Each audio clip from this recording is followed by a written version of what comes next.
So, got my hole here, so I'm going to start with the 1 inch hole. And I'm going to start with the largest punch that I have.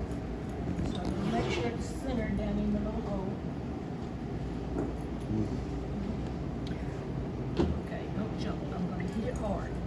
Okay? This goes here. Ooh.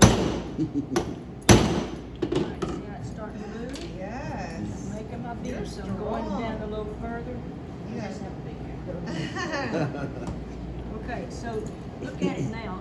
I don't have enough room in there with this large punch to move it, right? So I have to go down to a smaller punch. Did you anneal the penny first? Did I nail it? It's mostly zinc. No, Not bigger this copper. Yeah, she's got a guide for copper. Yeah, 95%. It tells you right here, it's pure copper if you have one from 1793. But otherwise, 63 to 83. And I try not to use the 83s because for some reason, part of the year 83, they changed what it was made of. So just really go to 82. So keep going down further, make sure it's in the middle. And now I'm in the same position I was with the large one. I gotta go smaller.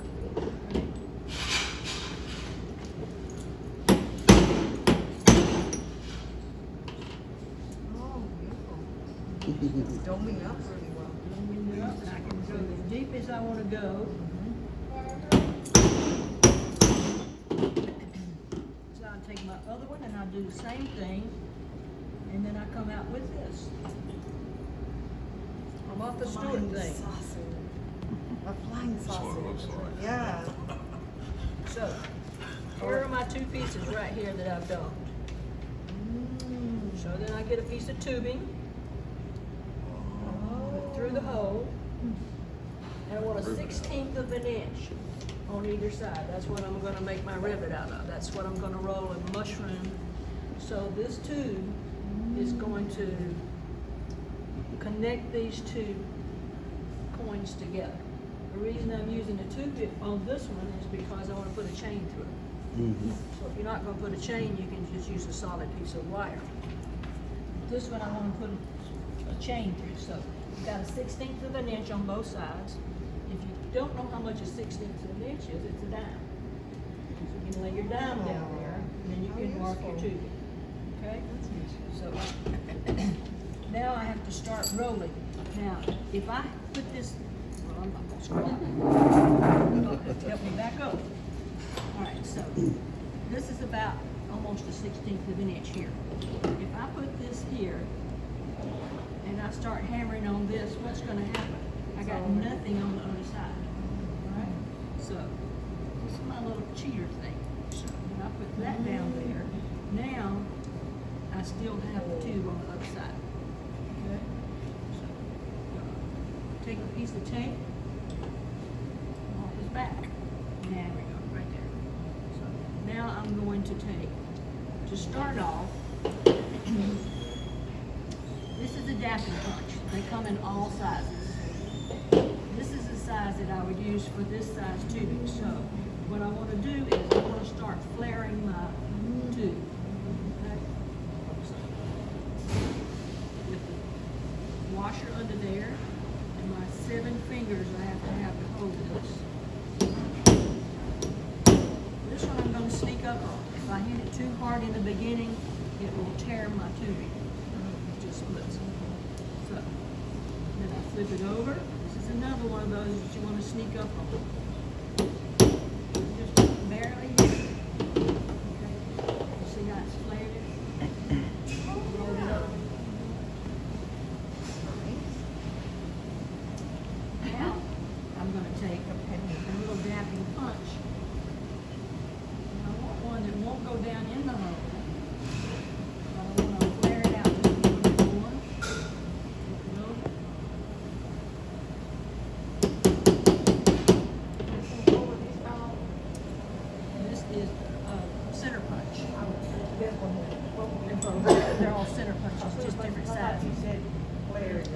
Yeah. These are dapping punches. This is, center punch.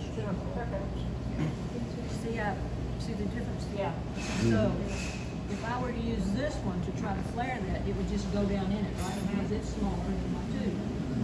So you wanna have it a little bit bigger than your tube. These are 1/8 inch tube, okay? That you can buy. In most Ace Hardware's, there's a little display thing, K&S Industries out of Chicago. They have all this cool tubing and sheet and things like that. You can order direct from them as well, but it's called K&S Distributing. And your tubing you can get comes in 1 foot lengths. So, I didn't bring the little hammer, so we'll use the big hammer. So, we're just sneaking up on it.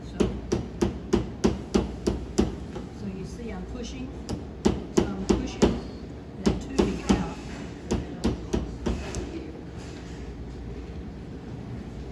And what that's doing is it's locking that part bead.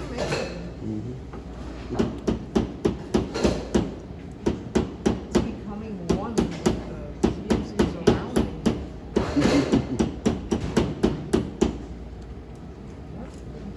Now I've got it pretty much flared all the way around. Washer away.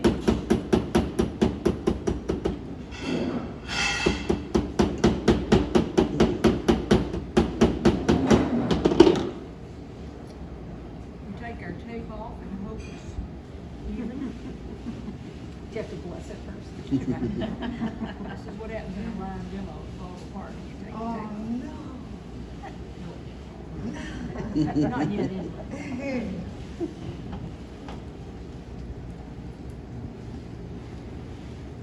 Nice. And we have a meeting. Oh, wow. Yeah, nice. Wow. It can't come apart, right? It will not come apart because of the tubing. Now, if you're making a traditional rivet, it's the same thing, but you're using just a wire, and you're gonna mushroom that wire, and that makes the rivet. That's pretty neat. Yeah. What is that? That's a piece of sterling silver, a sheet of, a disc. Because no round other disc. coin will work, is it pennies? Pennies, dimes, quarters will work, nickels are too hard to bend, but you can cut your disc, you know, you can cut your circle. Okay, you see this? This is a dime. It's metal, yeah. These are dimes, and it has a penny in the middle. Ah. This is a quarter, 2 quarters, 2 pennies, 2 pennies and a dime, 2 dimes and a penny. They're small. You can pass that around if you want. I'll give you a dollar. Say it, it's only 3 cents worth of coins, but it's got $100 worth of tools to get your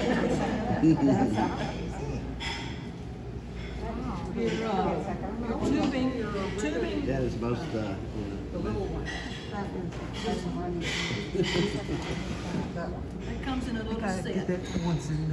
But not the coins. But not even that full. That's full. You're making the rivets yourself, right? Yes. What size tubing? She's got dimes in the center, pennies in the center, these are quarters. you kind of see the outline of the coin on there. Yeah, you can almost see there's the Washington's head there. It's not completely, not completely